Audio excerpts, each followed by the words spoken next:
welcome back. It's your pal Dolph here. So, a couple of days ago, I was thinking, hey, I'm a junior in high school, and there's a lot of things I regretted that I could have done, but I didn't do, and it's now too late to do. And then there's some things I have done that I'm really glad I did, and certain habits I did pick up during the past couple of years. So, yeah. First, I want to acknowledge that a junior in high school means that you are in grade 11. For those who don't track it that way, and just go by what grade you're in, or it can go by year 11, whatever it is. But yeah. So, first off, I want to start with strategizing class choices.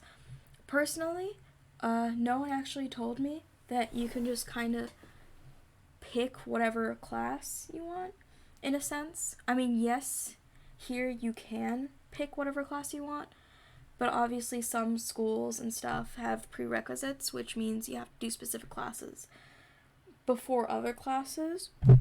But if you have the option, on your first year, I would suggest going for an easy class, and then your second year, more of a harder class, so that by your last year of high school, since we go by 4 years here, on your last year you will have easier classes, so you won't have to struggle as much, and you won't have to go crazy over all your classes that you have. And number 2, dual enrollment. So there's dual enrollment classes here, for me at least, and then there's AP classes. AP specifically is advanced placement, so it's like an advanced calculus class or an advanced biology class and all that kind of stuff. But for dual enrollment, it's a college level class in high school.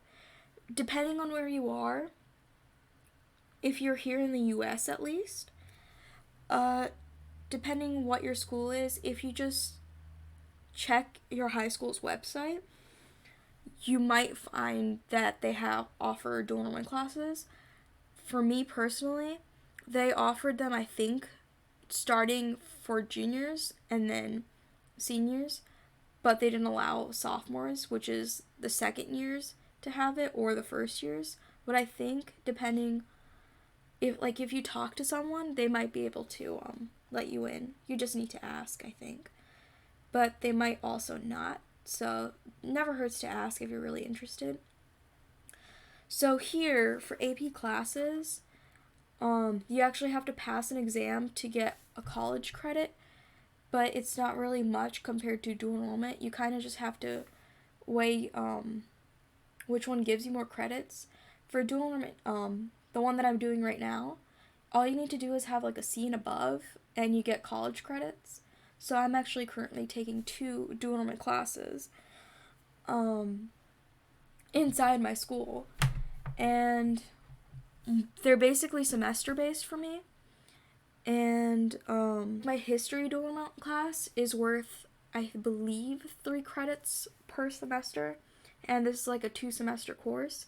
So once you're done with one semester, in my case, you're kind of done. You do the final exam, and then if you pass, at least pass the course with a C or above, you get the 3 college credits.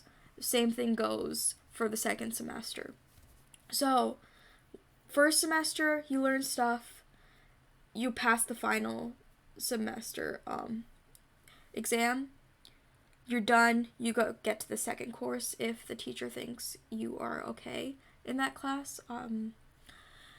So now I'm in my second semester, and I'll still have to do another final, but I won't have to remember the stuff or memorize the stuff from the first semester, since they're kind of 2 different courses, but the same teacher is teaching it.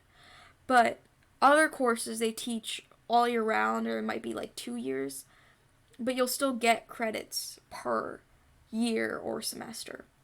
I mean, I really suggest dual enrollment compared to advanced placement, because of the amount of credits, but depending on where you are, you might want to see like how many college credits they offer per like a advanced placement or dual enrollment. But for advanced placement, to even get the college credit in the first place, you will have to pass the exam at the end of the year. Or not necessarily pass, like get a specific score. And if you don't get that score, you don't get the credit. But if for dual enrollment, I mean, it's pretty easy to get like a C and above, I believe. And yeah. Okay, so I completely forgot about this while making the video, but I remembered while editing. So, depending on the college, not every college will accept dual enrollment credits, and same thing goes with AP credits. I'm not sure how it works with AP, but for dual enrollment at least. So, for example, if you do dual enrollment classes in Washington, you might only be able to get those college credits applied to a college in Washington. Or if you go somewhere like Texas and have dual enrollment there, those dual enrollment credits will only apply to Texas colleges.